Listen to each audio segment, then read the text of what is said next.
इतना सारा सोना, मैं तो बहुत अमीर हो गया। मेरी जादुई दुनिया से निकल पाना बहुत मुश्किल है। उन तीनों पे हमला कर देती है। पीछेदारी सांप उन दोनों चुड़ैल पे अपने जादू से हमला कर देता है। आज की मजेदार कहानी एक जादुई दरवाजे के ऊपर है। गांव में एक गरीब लड़का अपने बूढ़े माँ बाप के साथ रहता था। वह अपने माँ बाप की बहुत सेवा करता था। लड़के का नाम रामू था। रामू गांव में एक सेठ के पास काम करता था और अपने माँ बाप का पेट पालता था। रामू सुबह सुबह अपने सेठ के पास चला जाता है काम करने के लिए। वह सेठ रामू से सारा दिन गधे की तरह काम कराता और पैसे भी बहुत कम देता था। रामू भी गरीब होने की वजह से सारा दिन काम करता और कुछ नहीं बोलता था। सारा दिन काम करने के बाद रामू घर पे आता है और उसके पिताजी बोलते हैं, तुम्हारा सेठ तुमसे सारा दिन काम करवाता है और पैसे भी थोड़े देता है। राम बोलता है, अब क्या कर सकते हैं, गांव में और कोई काम तो है नहीं, खेती हो नहीं रही, घर चलाने के लिए अब यही काम करना पड़ेगा। यह बोल के रामू उदास हो जाता है। अगले दिन रामू जब सेठ के घर पहुंचता है तो उसका सेठ बोलता है, रामू तुम बहुत मेहनती हो, मैं गांव के बाहर कोई काम से जा रहा हूँ, तुम्हें भी मेरे साथ चलना होगा। रामू मना नहीं कर पाता और बोलता है, जैसा सेठ आप कहे। सेठ मन मन में सोचता है, गांव के बाहर मजदूर बहुत ज़्यादा पैसे लेते हैं, मैं अपना सारा काम रामू से ही करवा लूंगा। रामू को तो मैं जितने पैसे दे दूं ये तो बोलता ही नहीं है, ना ही कोई काम के लिए मना करता है। यह सोचकर सेठ मन मन में बहुत खुश होता है। जब रामू और सेठ जंगल के रास्ते दूसरे गांव की तरफ जा रहे थे तब उन्हें जमीन के नीचे से एक पेड़ निकलता हुआ दिखाई देता है। उस पेड़ में एक दरवाजा होता है। वह दोनों पेड़ के पीछे जाके छुप जाते हैं। तभी उस दरवाजे में से एक गाय निकलती है और वह इंसानी रूप ले लेती है और गांव की तरफ चल पड़ती है। रामू और उसका सेठ दरवाजे के पास जाते हैं। सेठ बोलता है, यह मुझे आम दरवाजा नहीं लग रहा, यह कोई जादुई दरवाजा है, इस दरवाजे के उस पार कुछ ना कुछ होगा, हमें उस साइड जाके देखना होगा। सेठ रामू को बोलता है, पहले तुम जाओ, मैं तुम्हारे पीछे पीछे आता हूँ। रामू सेठ की बात मानकर जादुई दरवाजे के अंदर चला जाता है और उसके पीछे पीछे उसका सेठ भी चला जाता है। दरवाजे के अंदर जाकर वे दोनों देखते हैं सोने की दुनिया। दुनिया की जमीन पत्थर वगैरह सब सोने की थी। इतना सोना देखकर सेठ बहुत खुश होता है। इतना सारा सोना, मैं तो बहुत अमीर हो गया। तभी सेठ रामू को बोलता है, जल्दी जल्दी सारा सोना उठा लो और हम यहाँ से चलेंगे। सेठ जैसे ही सोने का पत्थर उठाने लगता है वहाँ एक बड़ा सा सांप आ जाता है। सांप बोलता है, तुम चाहे कितना भी सोना उठा लो लेकिन तुम यहाँ से बाहर नहीं जा पाओगे। इस सोने की दुनिया में आना तो बहुत आसान है लेकिन यहाँ से जाना नामुमकिन है। यह सुनकर रामू बहुत दुखी होता है और रोने लगता है और रोते रोते बोलता है, कृपया करके मुझे जाने दीजिए, मेरे घर में मेरे बूढ़े माँ बाप है, वो मेरे बिना मर जाएंगे, मुझे सोने का कोई लालच नहीं है।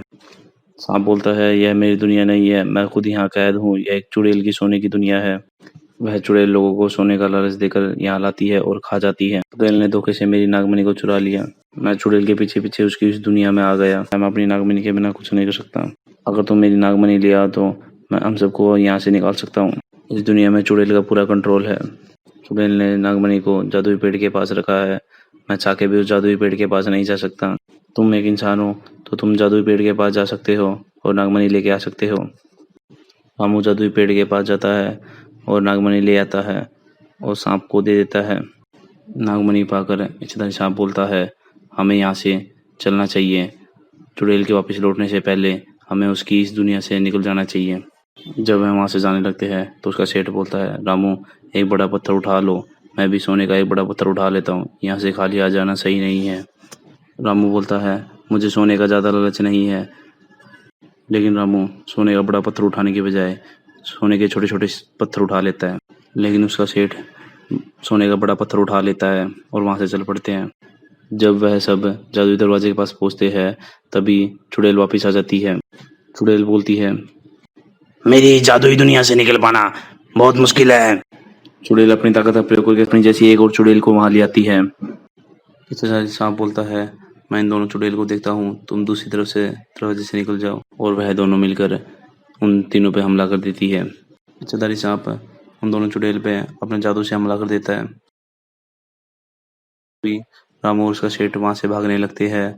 रामू जल्दी से भागकर दरवाजे के उस पार निकल जाता है लेकिन उसके सेठ के पास सोने का भारी पत्थर होने की वजह से वह भाग नहीं पाता और वहाँ गिर जाता है। इच्छाधारी सांप भी रामू के पीछे पीछे जादू दरवाजे से निकल जाता है।